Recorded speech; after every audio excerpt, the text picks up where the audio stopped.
Power, dominance, balance, strength. If there were ever a Pokemon that suited these four combined words, it is Generation 4's pseudo-legendary Pokemon.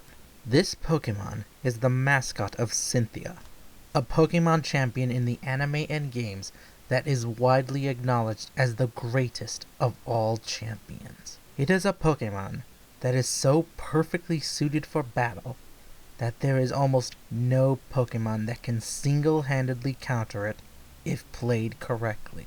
This Pokemon I refer to is Garchomp, and as of this moment, is the #1 ranked Pokemon across nearly all of the ladders on Ranked.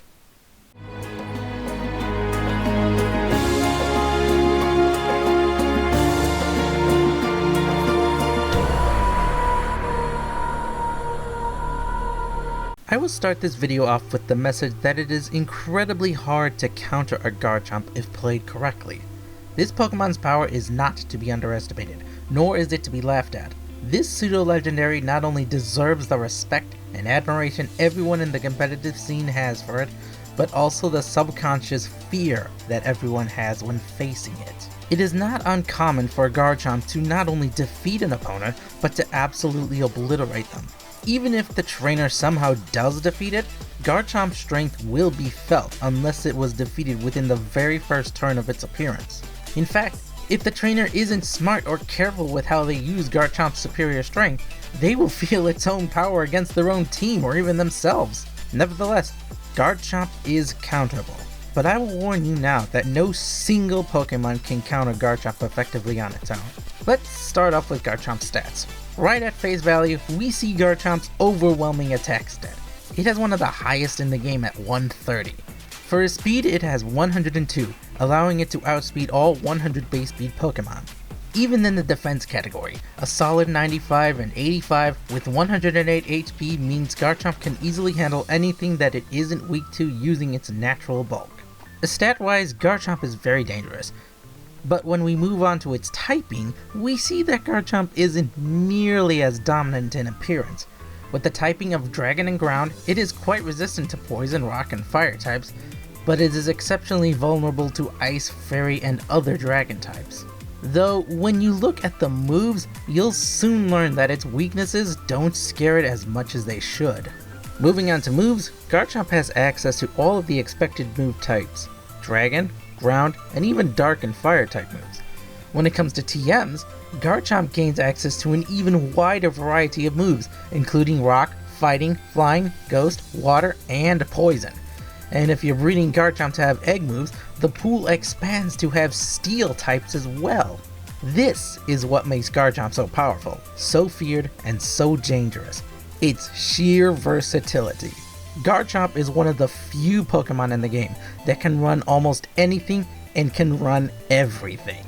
As far as counters goes, it is hard to say, but Garchomp is virtually unstoppable. I'm not saying that you can't beat it, but when Garchomp has teammates and even minimal setup, it becomes virtually unstoppable without serious effort and focus. The reason is how it handles its counters. Most Garchomps fear Fairy and Ice type Pokemon, and some trainers do indeed bring these Pokemon in just to counter it. However, with access to moves like Fire Fang, Iron Head, and Poison Jab, this Pokemon has the perfect counter to Pokemon that are supposed to be countering it. Also, since Generation 7 introduced a lot of abilities and moves that protect against priority attacks, one of Garchomp's weaknesses, Priority Ice Shard, is rendered useless, making Garchomp even more of a threat than it already was. Furthermore, to add to the difficulty of defeating it, most trainers choose to either equip their Garchomp with either a Ground DMZ or the second most common item, Choice Scarf, to ensure nothing outspeeds it. With all of these factors, you see now why I say that no singular Pokemon can defeat Garchomp easily. Not because they can't beat it, but because it can handle its own counters. Now, remember what I said earlier. I said that no single Pokemon can counter Garchomp effectively on its own. What you need to do is not bring in a single Pokemon for Garchomp, but to combine your Pokemon's strengths and abilities to bring this powerhouse down. If we want to counter Garchomp effectively, we need to remove one of the things that makes Garchomp strong. Its speed over other Pokemon, or its ability to counter its counters. Now, our first tag team I'm going to suggest is a Pokemon with an Ice-type move and can outspeed Garchomp, but doesn't rely on priority to attack.